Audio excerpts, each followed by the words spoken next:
How dare you? Make our planet great again.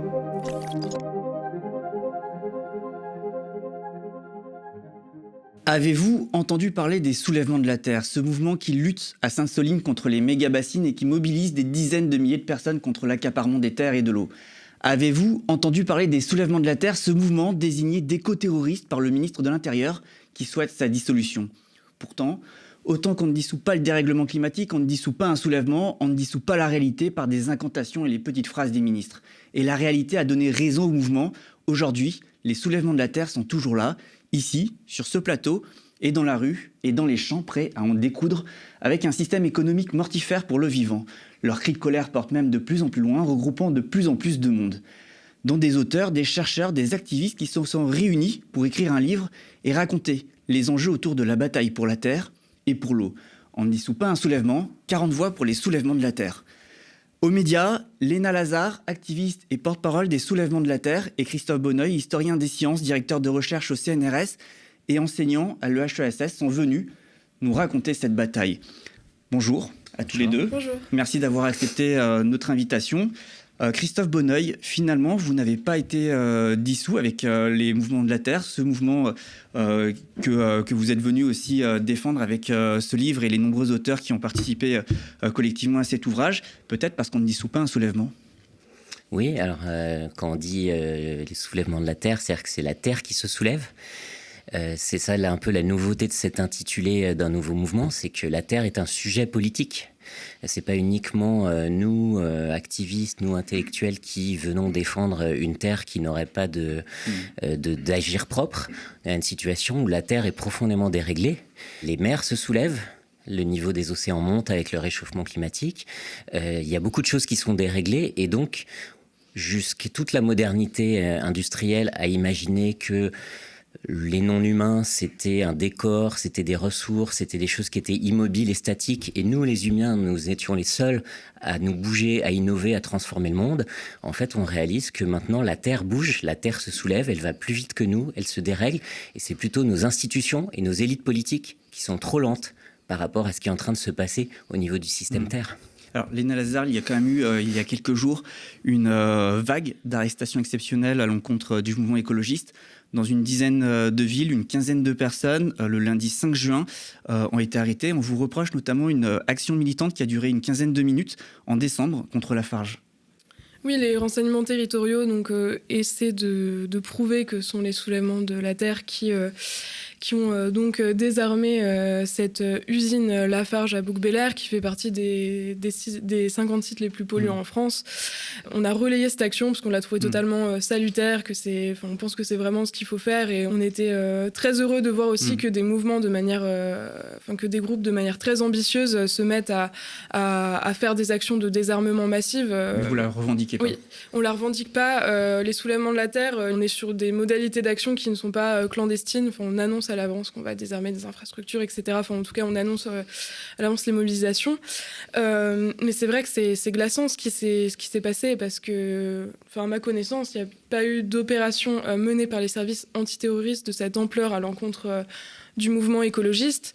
Là, les personnes ont été relâchées après plus de 72 heures de garde à vue. Ça, c'est un traitement normalement qui n'est réservé que aux personnes qui sont responsables d'actes terroristes. Là, ces personnes sont soupçonnées donc de destruction en bande organisée, ce qui ne relève pas du terrorisme et ce qui ne relève pas du crime. Essayer beaucoup de criminaliser totalement les militants avec cette action. Et c'est vrai que ce qu'on a envie de dire à propos de ça, c'est quand même fou que ça concerne Lafarge, parce que Lafarge, c'est une entreprise qui a été condamnée pour crime contre l'humanité, parce qu'elle a collaboré avec l'État islamique en Syrie. Et là, c'est les services antiterroristes qui vont arrêter des militants soupçonnés d'avoir justement dénoncé le ravage qui est commis chaque jour envers le vivant par cette entreprise. Le soutien à l'action contre Lafarge est d'autant plus important qu'il s'agit notamment d'une action qui vise à dénoncer l'usage du béton. Le béton, c'est notamment le sujet de la bétonisation. Quand vous parlez de lutter pour les terres, c'est notamment lutter contre sa bétonisation. C'est au cœur, en fait, de ce que vous dénoncez. Bah oui, carrément. C'est un fil rouge des soulèvements de la Terre aussi, la lutte contre l'artificialisation des sols et forcément l'industrie du béton. C'est une industrie donc composée donc, voilà, de nombreuses multinationales meurtrières auxquelles on s'est attaqué plusieurs fois. Lafarge et GSM, on a fait plusieurs actions à leur encontre. Et d'ailleurs, c'est pour ça que ce dimanche, on ira lutter contre les carrières de sable, notamment de Lafarge en Loire-Atlantique. Oui, parce que le sable, c'est la deuxième ressource la plus exploitée sur Terre. C'est ça. Après l'eau. C'est ça, et qui sert à l'industrie du BTP et ces carrières de sable, typiquement, ou toutes les carrières d'extraction de gravats, etc., du milieu du BTP, c'est les quelques lieux extractivistes qu'on peut constater en France. C'est vrai qu'on a tendance à importer beaucoup de matières premières, et on en parle dans le livre, hein, la question du colonialisme, etc. C'est vrai qu'elle est très présente dans la lutte écologiste, mais qu'il y a quand même des infrastructures extractivistes qu'on peut stopper en France, et c'est pour ça qu'on va mener justement des actions de désobéissance civile, des actions de désarmement dimanche contre Lafarge également.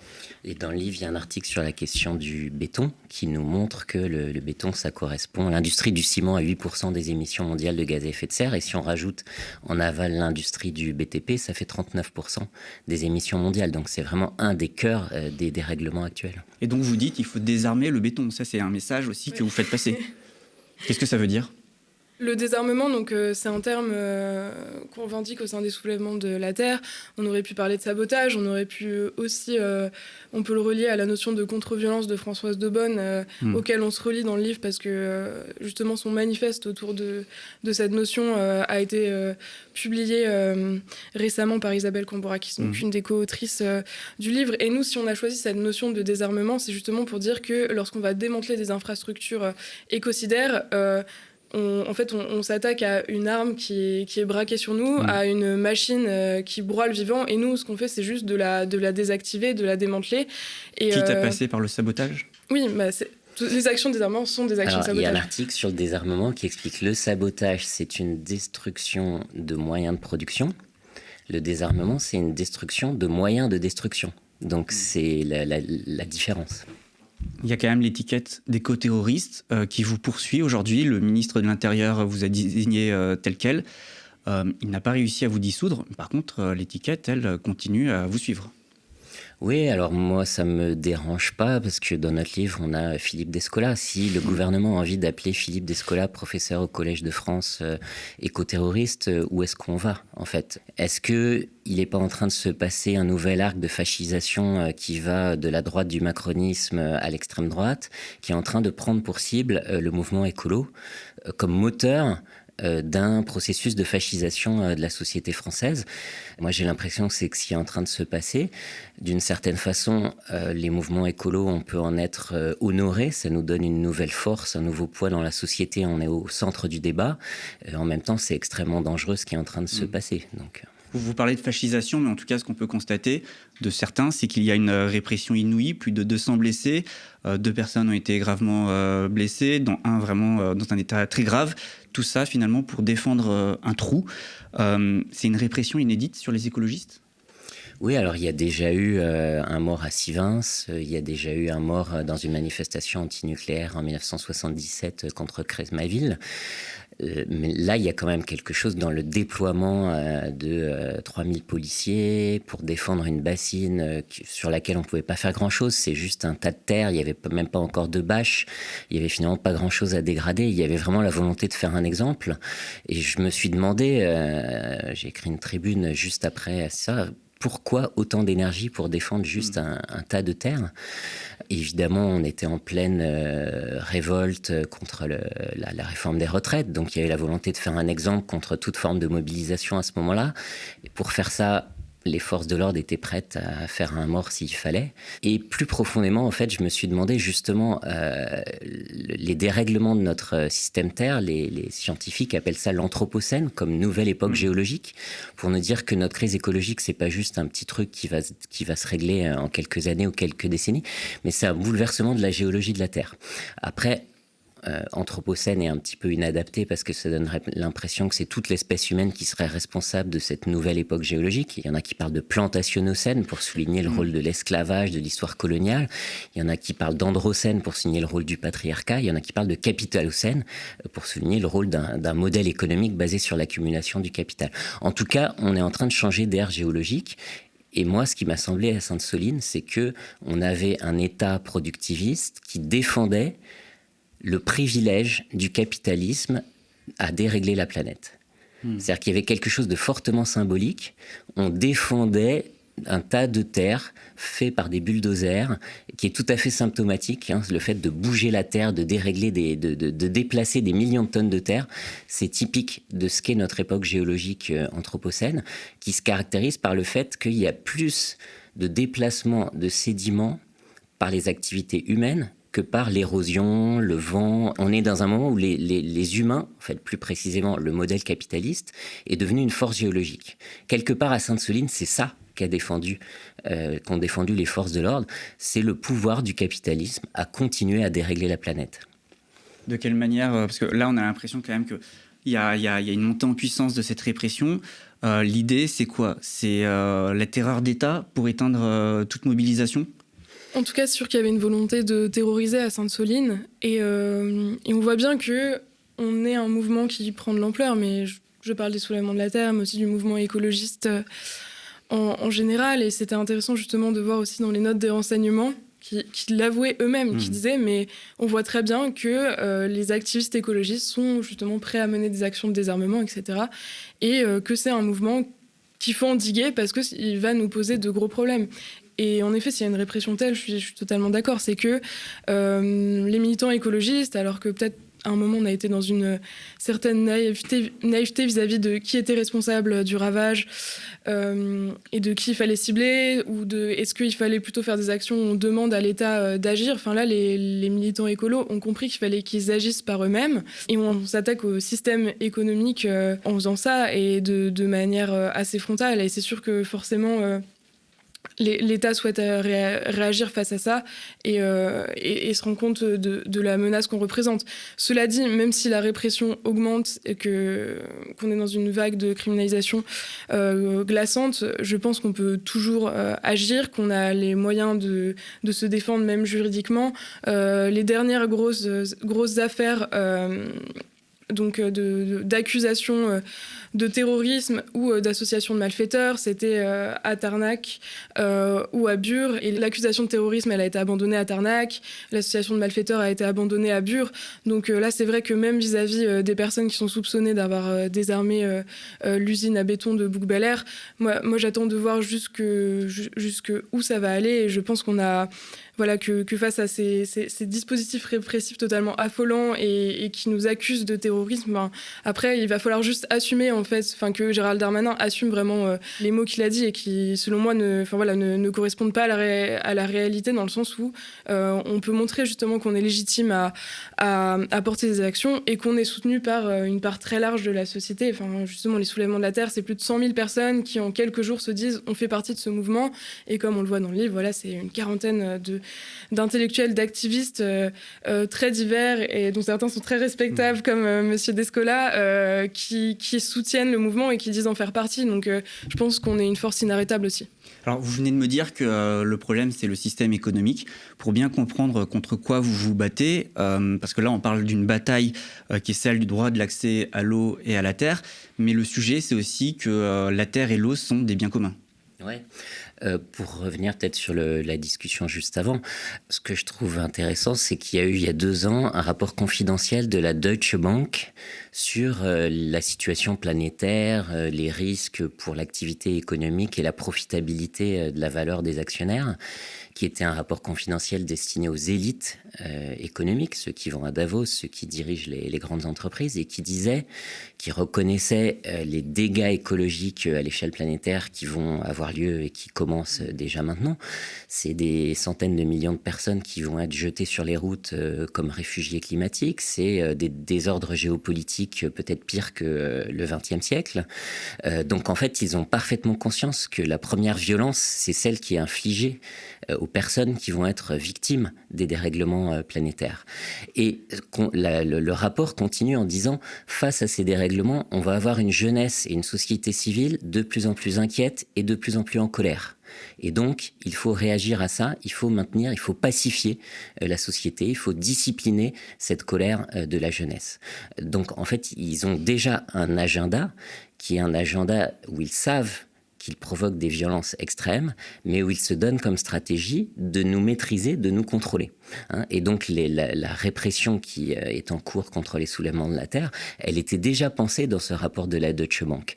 Et quelque part, le gouvernement n'est que le valet de cette aristocratie mondiale qui essaye de maintenir l'ordre malgré les profondes violences qui sont infligées à beaucoup de personnes sur Terre. D'ailleurs, quand vous parlez de violence, vous dites aussi dans le livre, il y a un passage sur la question de la violence qui explique que la violence de l'autodéfense, finalement, c'est juste une violence en réponse à une violence d'autant plus importante, beaucoup plus importante, qui est cette première violence dont vous parlez. Oui, alors est-ce qu'on oublie souvent en accusant les soulèvements de la terre d'être extrêmement violents, etc. On oublie premièrement que dans les années 70, le contexte des luttes sociales donnait lieu à beaucoup plus de violence dans les manifestations, des patrons qui étaient capturés et on demandait à ce qu'ils transforment leur politique. Il y avait un climat de violence politique beaucoup plus fort qu'aujourd'hui. La pionnière de l'écoféminisme, Françoise Daubonne, il en est question dans cet article sur violence et contre-violence. On a appris seulement récemment dans ses archives que clandestinement, elle avait mis une bombe sur une centrale nucléaire en construction à Fessenheim. Donc il y a un héritage très ancien des pratiques de désarmement.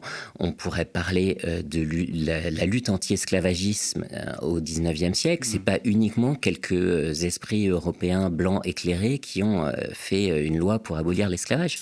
C'est concrètement une révolution à Haïti. C'est des esclaves qui se révoltaient, qui allaient incendier les plantations. Donc, pensez à la lutte contre l'apartheid en Afrique du Sud, aux luttes sociales ouvrières de la fin du 19e et du début du 20e, où le sabotage a été très important à une époque. Dans toutes les grandes luttes de l'histoire, il y a eu toujours une diversité de tactiques qui allaient du désarmement jusqu'aux actions les plus pacifiques. Et c'est cette diversité et cette complémentarité des tactiques et des modes d'action qui génère un rapport de force pour que les choses changent dans l'histoire. Donc finalement, le mouvement des soulèvements de la terre est héritier de tout cet héritage d'une diversité de tactiques pour faire avancer l'histoire. Alors, je reviens à ma question précédente sur l'eau et la terre comme des biens communs. D'ailleurs, ça peut rejoindre une autre question, puisque là, vous me parlez du mouvement contre l'apartheid, les mouvements contre l'esclavage, etc. Mais on voit aussi que l'eau, que la terre sont aussi des sujets au croisement de plein d'autres sujets, de la question sociale, de la question écologique, de la question coloniale, que c'est un sujet crucial aujourd'hui. Et que peut-être que si c'est un bien commun, c'est aussi parce qu'elle aborde en fait de manière transversale toutes ces thématiques. Oui, alors d'une part, dans l'article, dans le livre, on a un article de Baptiste Morisot sur Vivant, on a un article de Sophie Gosselin qui a écrit La condition terrestre qui parle du soin. On a une situation politique aujourd'hui où on ne peut plus faire de la politique en excluant les non-humains, entre guillemets.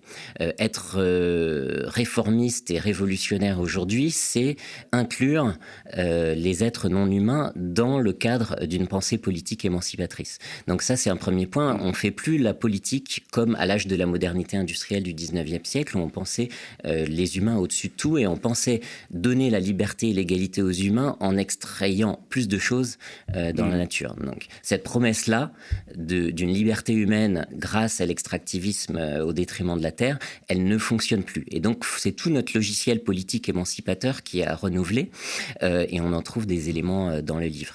Et le deuxième point, effectivement, c'est la question des communs, de se considérer comme des usagers des milieux, des usagers, et donc ça suppose d'en finir avec des régimes de propriété exclusive et de mettre en place, au contraire, des systèmes d'assemblée d'usage, de discussion collective sur les territoires, une démocratie des habitants et non pas une démocratie des propriétaires. C'est ça tout le basculement qui est proposé dans les réflexions de l'écologie radicale. Et du coup, la terre, l'eau peuvent aussi être les traits d'union qui permettent, dans la lutte, d'unir des militants aussi divers que les militants syndicalistes, des paysans, des écologistes, des féministes, des militants anticoloniaux. En tout cas, c'est aussi ce qu'on constate via les soulèvements de la terre et dans les luttes locales contre des projets polluants et imposés.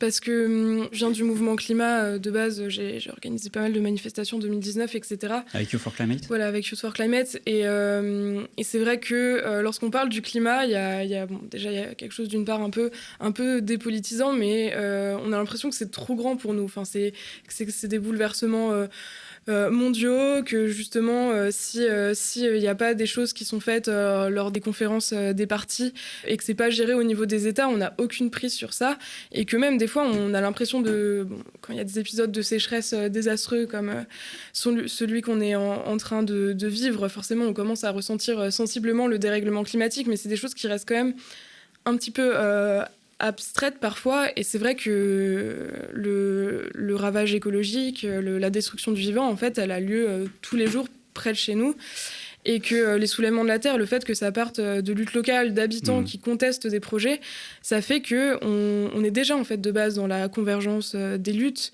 et que même j'ai plus envie de nous classer entre écologistes, féministes, syndicalistes, etc. Enfin, j'ai l'impression que dès le début, en fait, il y a on est venu sur ces luttes-là pour des raisons différentes, et qu'il y a des choses très belles qui se passent. Mais forcément, quand on défend des choses concrètes, ça devient tout de suite plus facile de s'accorder en fait sur pourquoi on le fait, et de faire en sorte qu'on se mobilise de manière massive. Puis là, c'est une question de survie aussi. Oui, c'est une question de survie. Mais c'est vrai que la question écologique, c'est toujours, je pense que c'était quand même une question de survie et une question de lutte contre les oppressions de manière générale.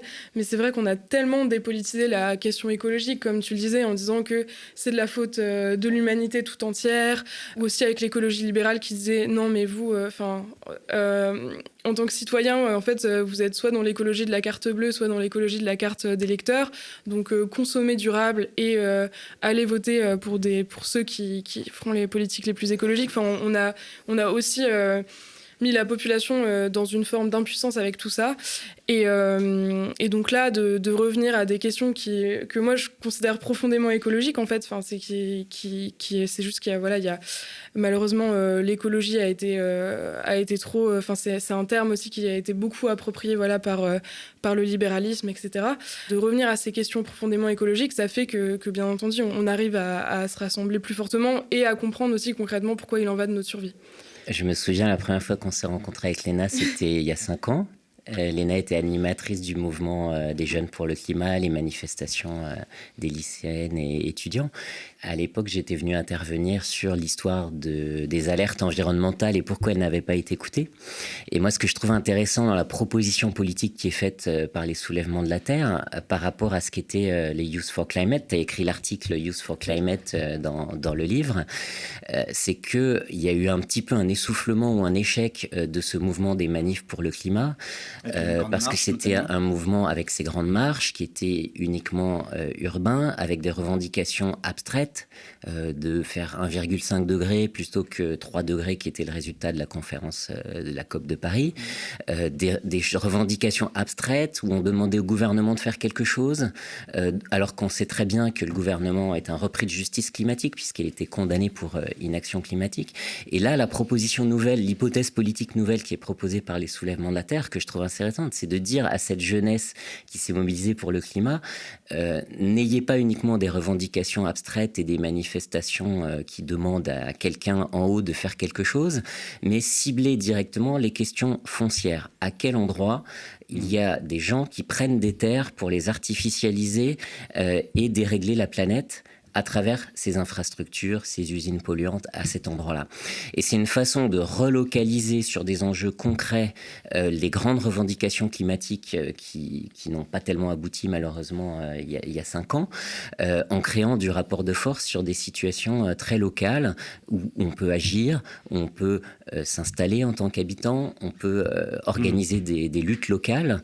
Et donc il y a toute cette dimension-là de réancrer sur la question de la terre, toutes les revendications écologistes. Et c'est aussi important pour l'alliance qui est faite avec le mouvement paysan, la Confédération paysanne et tout ce qui est autour de l'agriculture durable. Ça consiste à dire reprenons des terres pour installer 1 million d'agriculteurs. C'est-à-dire qu'une société écologique, c'est une société dans laquelle on aura besoin de plus de personnes qui travaillent à la terre, que ce travail devrait être bien rémunéré et il faut réorienter complètement les moyens publics, les subventions agricoles pour permettre à ce qu'il y ait une agriculture nourricière de bonne qualité et qui crée de l'emploi. Donc avec une critique et du donc modèle la agricole focalisation sur les enjeux fonciers, c'est à la fois une volonté de reprendre en main la question alimentaire et agricole, et à la fois l'idée de reprendre la question climatique sur des enjeux beaucoup plus précis et concrets, où il y a peut-être plus de chances de victoire que dans les manifs de climat d'il y a 5 ans. Et donc, voilà, c'est une hypothèse politique, c'est une hypothèse stratégique. On verra bien dans quelques années si elle était bonne, etc. Mais en tout cas, c'est cette originalité du mouvement que je voulais souligner. Après, c'est vrai que c'est pas... Enfin, juste pour préciser... Enfin, moi, j'ai l'impression qu'il y a une filiation historique des soulèvements de la terre. Et c'est vrai qu'on se souvient de Notre-Dame-des-Landes, on se souvient du Larzac, on se souvient de Plogoff, etc. Et en fait, ce mouvement des luttes territoriales, c'est qu'il a... Ces dernières années, il n'a pas été considéré à sa juste valeur. Et donc là, l'idée, c'est aussi de revisibiliser tout ce qui se passe de pertinent stratégiquement partout en France. Oui, c'est pas si nouveau, le Larzac, Plogoff, on parle de lutte historique avec les paysans quand même. Oui, c'est ça, avec les paysans et aussi voilà, des luttes d'habitants qui, dès le début, que ce soit pour des raisons écologiques ou pour des raisons de déni de démocratie, le plus souvent, se disent « mais en fait, j'habite ici, j'ai envie de décider de si cette entreprise, elle va pouvoir s'installer à 2 km de chez moi, si ce centre de l'armée va artificialiser les terres sur lesquelles mon collègue paysan pourtant fait paître ses brebis depuis 10 ans. » Enfin, il y a toutes ces questions-là d'injustice en fait, très concrètes et qui forcément... contre lesquels des personnes luttent depuis des dizaines et des dizaines d'années. Oui, là, vous venez de parler d'injustice en critiquant un modèle agricole désuet auquel on s'accroche. Mais quand vous parlez de terre et de foncier, c'est peut-être ça aussi le sujet central, c'est la question de la justice, de l'injustice. Parce que si on fait de la question des soulèvements de la terre aussi une question sociale, c'est peut-être parce qu'il y a la question paysanne dedans et aussi peut-être une question de lutte des classes.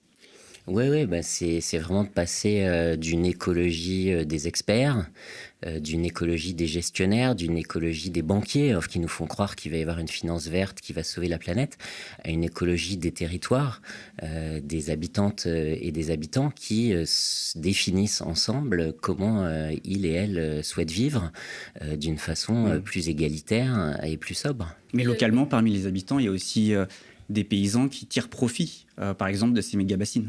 C'est vrai que pour moi, typiquement, le terme paysan, c'est pas celui d'exploitant agricole ou d'agriculteur. Mais oui, les méga-bassines, c'est une injustice criante dans le monde agricole parce que c'est 6% des agriculteurs dans les Deux-Sèvres qui vont bénéficier de ces méga-bassines. Et forcément, c'est toujours les plus gros. Et c'est vrai peut-être qu'on peut revenir sur cette question de l'agro-industrie. Il faut savoir que là, on va être à un tournant, en fait. C'est que d'ici 5 à 10 ans, il y a 50% des agriculteurs qui vont partir à la retraite. Et que là, on a un choix à faire. Soit on n'agit pas suffisamment et on sait que ces terres, elles vont partir à l'agrandissement et qu'elles vont aussi aller dans une direction de financiarisation de l'agriculture. En fait, ce qui se passe, c'est que là, actuellement, il y a 10% des exploitations agricoles en France qui sont financiarisées. C'est déjà beaucoup trop. Mais qu'on se retrouve de plus en plus, en fait, avec des entreprises agricoles qui sont réellement des entreprises, donc avec un patron à sa tête et des ouvriers agricoles qui ne peuvent pas décider de comment ils cultivent la terre et à côté des petites fermes paysannes qui peuvent peiner en fait à exister et ça c'est vraiment quelque chose qu'on veut endiguer et c'est pour ça aussi que c'est une lutte foncièrement sociale en effet parce que la terre c'est quand même la base de nos moyens de subsistance et si on veut lutter réellement contre le capitalisme il y a aussi cette nécessité de retrouver une autonomie matérielle collectivement et c'est aussi pour ça qu'on souhaite installer des paysans via ce mouvement en reprenant des terres et aussi en montrant, j'ai l'impression, au sein des soulèvements de la terre, il y a eu beaucoup de vocations en fait qui se sont révélées. Moi, j'ai commencé à m'engager dans les soulèvements déjà alors que j'avais bifurqué de la fac de sciences vers le milieu agricole. Mais ce qui est intéressant aussi, c'est de voir tous ces jeunes pour le climat, où on a vu les agros qui bifurquent à AgroParisTech, qui se disent d'un seul coup, mais en fait, c'est ça ma vie, et de lutter aussi contre le ravage écologique, ça va être d'être paysan. Donc on a là des exploitants agricoles capitalistes face à de petits paysans. Voilà, bon, après, il y a des entre-deux, bien entendu, tout n'est pas binaire, mais c'est vrai que c'est intéressant de voir, au niveau de l'histoire de l'agriculture, qu'on est passé très rapidement, en fait, d'une France où il y avait, où les paysans représentaient une part importante de la population, à un modèle agro-industriel où où il y a très peu en fait d'agriculteurs par hectare. Où on s'est dit en fait une partie des agriculteurs ils vont aller travailler dans d'autres secteurs, et au début notamment c'était plutôt dans les usines, dans l'industrie, et on s'est dit ok, on va vraiment faire en sorte qu'il y ait le moins d'actifs par surface, quoi, qu'un agriculteur il puisse cultiver avec son tracteur 200 hectares. Et bien entendu le fait de faire en sorte qu'il n'y ait plus de paysans dans les campagnes, ça nous a conduit à ce modèle agro-industriel là aussi, où en fait c'est vrai que cette agriculture paysanne et écologique, on peut pas la faire avec seulement on est à 1 ou 2%, c'est ça, de la population qui est agricultrice, je sais plus exactement le chiffre. On est passé de 8 millions d'actifs agricoles il y a 70 ans à 500 000 aujourd'hui.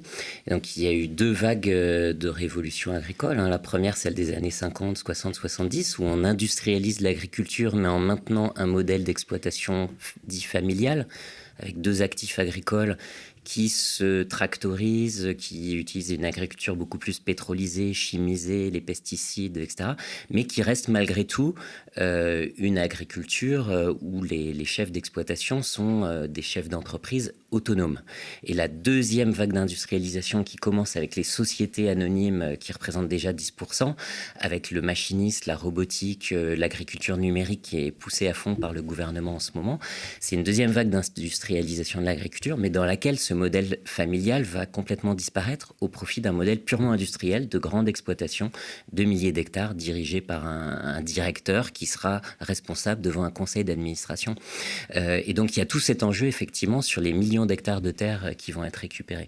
Il y a aussi peut-être une autre dimension qui est une dimension plus idéologique ou d'évolution des idées dans les mouvements de lutte. C'est la place de la question de l'alimentation et de la subsistance dans une perspective émancipatrice de gauche. C'est-à-dire que c'était un petit peu un impensé dans toute une partie de la gauche. La Confédération paysanne travaille beaucoup là-dessus aujourd'hui. Il y a une partie sur un article sur le mot subsistance.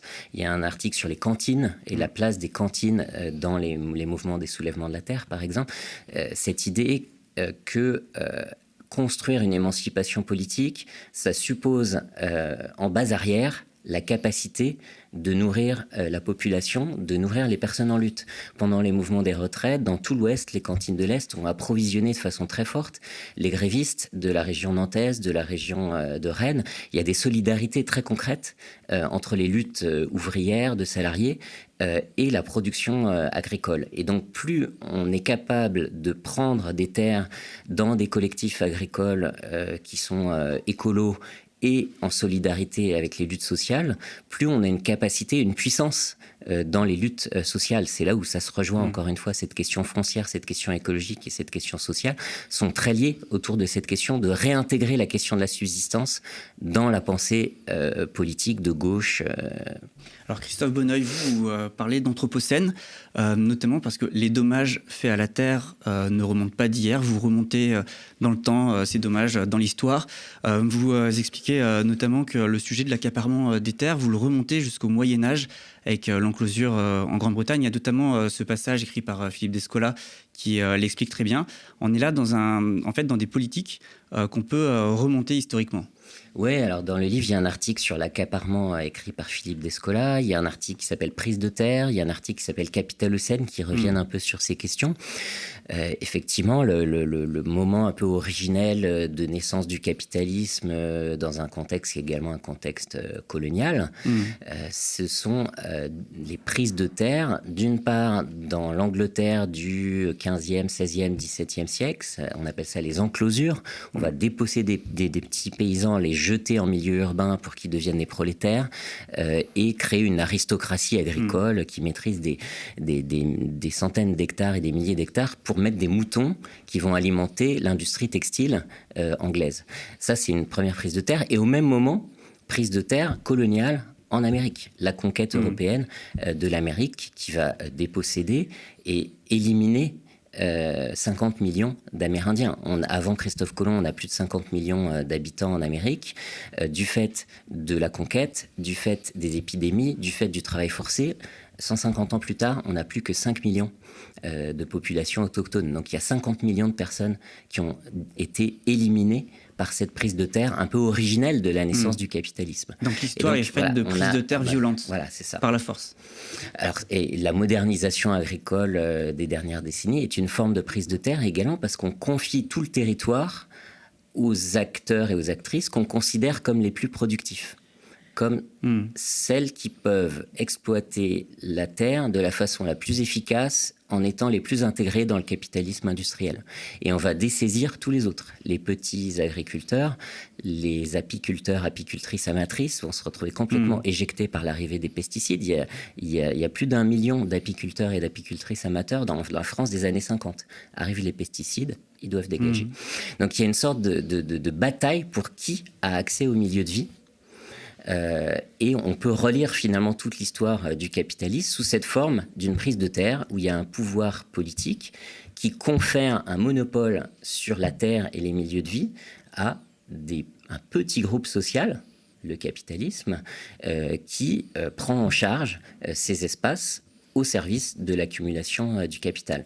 Et donc, voilà, lutter contre le capitalisme, c'est aussi mener pied à pied cette bataille contre ces prises de terre. Oui, parce que cet accaparement des terres, c'est notamment cela que Karl Marx appelait, désigné comme étant l'accumulation primitive du capital. Effectivement, mais alors après, il y a eu Rosa Luxembourg, il y a eu David Harvey qui ont dit finalement, c'est pas seulement le moment, c'est pas le moment originel d'une prise de terre initiale et puis ensuite il n'y en a plus, l'accumulation primitive, mais c'est une accumulation par dépossession, dit David Harvey, qui se fait régulièrement, en permanence. Par exemple, on pourrait dire les marchés du carbone aujourd'hui, solutions soi-disant vertes, permettent à des gros acteurs capitalistes de s'approprier des milliers d'hectares de forêt à des endroits où il y a des populations autochtones pour y cultiver de l'eucalyptus et vendre des crédits carbone.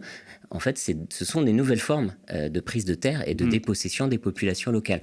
Donc cette prise de terre, cette accumulation par dépossession qui est un des caractéristiques fortes du capitalisme, elle est toujours en cours aujourd'hui, au nom même de la transition écologique. Vous me parlez de capitalisme en me citant Rosa Luxembourg en disant que c'est constitutif du capitalisme. Est-ce que c'est ce qui explique aujourd'hui que c'est possible aujourd'hui, dans ce contexte de sécheresse qu'on connaît, que des projets qui pompent dans les nappes phréatiques et menacent nos réserves d'eau soient à ce point protégés par les autorités ? Ce qui est sûr, c'est que les méga-bassines, c'est pas qu'une question en effet de choix d'irrigation fait pour le modèle agro-industriel. Pour moi, c'est vraiment un des symboles de l'agro-industrie aujourd'hui et de comment l'agro-industrie va s'accrocher à tout prix, en effet, au système qu'ils ont actuellement, à leur volonté de faire le plus de profit possible sur le dos des paysans et au détriment des êtres vivants donc, qui peuplent cette planète. C'est intéressant de voir pourquoi les méga-bassines, on a commencé à en parler en France. C'est que dans les Deux-Sèvres, il y a énormément de producteurs de maïs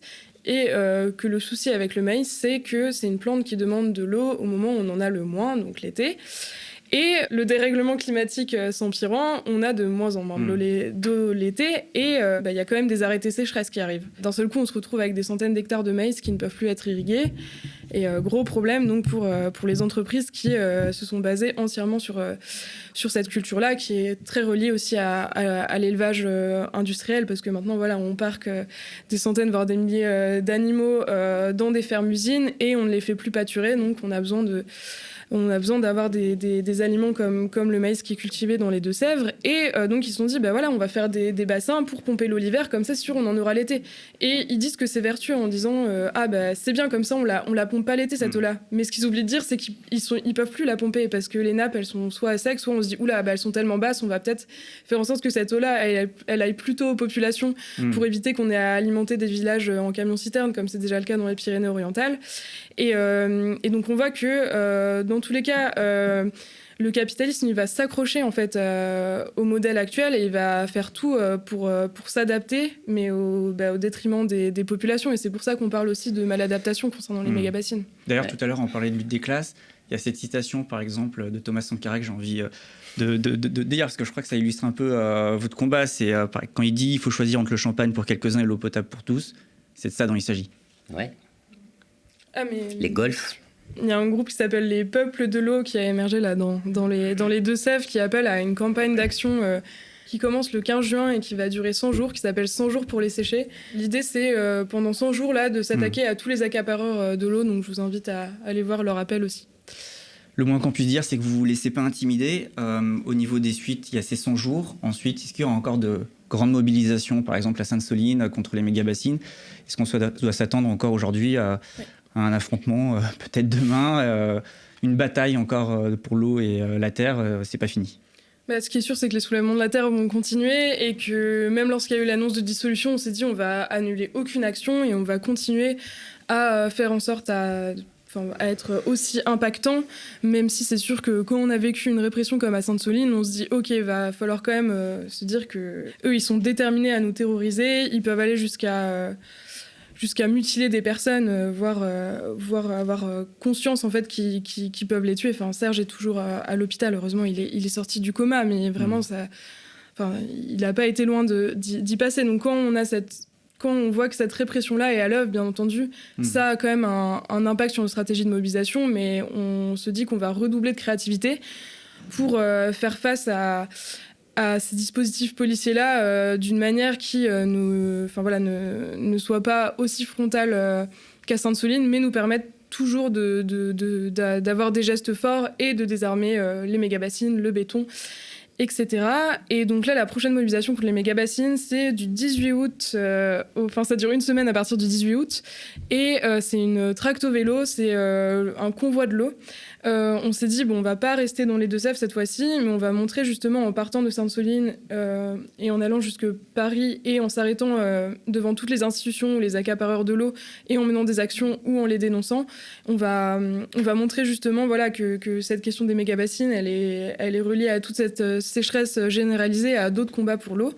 Et donc là c'est la prochaine grosse date qui est un peu différente de ce qu'on a pu faire ces derniers temps, de rester dans le Marais Poitevin ou dans les Deux-Sèvres et d'aller directement attaquer des chantiers. Ça, on pense que ça va se refaire, mais qu'il faut nous laisser un petit peu de temps aussi justement pour retrouver d'autres perspectives stratégiques et bien s'organiser pour éviter quand même de répéter un deuxième Sainte-Soline. Et sinon là on a deux actions nationales qui arrivent, donc ce dimanche contre les carrières Lafarge GSM et Pigeon en Loire-Atlantique, où pareil on fait deux convois, un qui part au nord de Nantes et un qui part au sud de Nantes, où on va mener des actions impactantes donc contre ces carrières, mais aussi contre le maraîchage industriel qui s'appuie beaucoup sur le sable en Loire-Atlantique.